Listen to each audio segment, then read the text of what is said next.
আজকে আমরা কথা বলবো 2 মিনিট রুল নিয়ে। ধরো তোমার সামনে একটা কাজ আছে। তুমি জানো কাজটি করতে হবে। তুমি এটাও জানো কাজটা অতটাও কঠিন না। তবু তুমি বারবার বলছো আরেকটু পর শুরু করব। আর এই পরে করব বলতে, বলতে কাজটা জমতে থাকে। কিন্তু যদি বলি এই অভ্যাসটা মাত্র 2 মিনিটে বদলানো সম্ভব। আর এটিই হলো 2 মিনিট রুল। নিয়মটা খুবই সহজ। যদি কোনো কাজ করতে 2 মিনিট বা তার কম সময় লাগে, তবে কাজটি জমিয়ে না রেখে সাথে, সাথে করে ফেলো।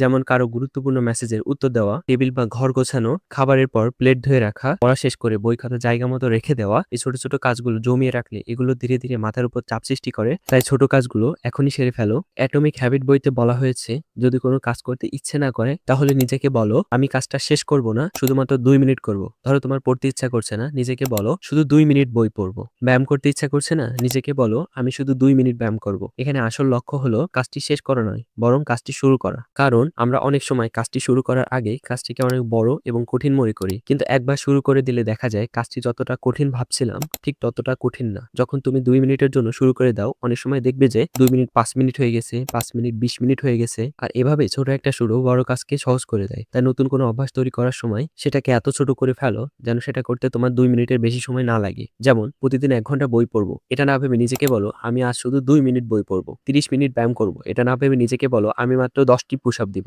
কারণ যেকোনো কাজের সবচেয়ে কঠিন অংশটি হলো কাজটি শুরু করা। 2 মিনিট রুল সেই শুরুটাকে সহজ করে দেয়। আর যখন তুমি প্রতিদিন শুরু করতে থাকো তখন ধীরে, ধীরে সেটি একটি স্থায়ী অভ্যাসে পরিণত হয়। তাই মনে রেখো, মোটিভেশন আসার অপেক্ষা করবে না, আগে শুরু করো, মোটিভেশন এমনিতেই আসবে। আজই যে কাজটি করতে ইচ্ছা করছে না সেটির জন্য শুধুমাত্র 2 মিনিট সময় দাও। সেই 2 মিনিট আজকের পুরো দিনটাকে তোমার বদলে দিতে পারে। ভিডিওটি ভালো লাগলে সাবস্ক্রাইব করে সাথেই থাকুন। দেখা হবে পরের ভিডিওতে। আসসালামু আলাইকুম।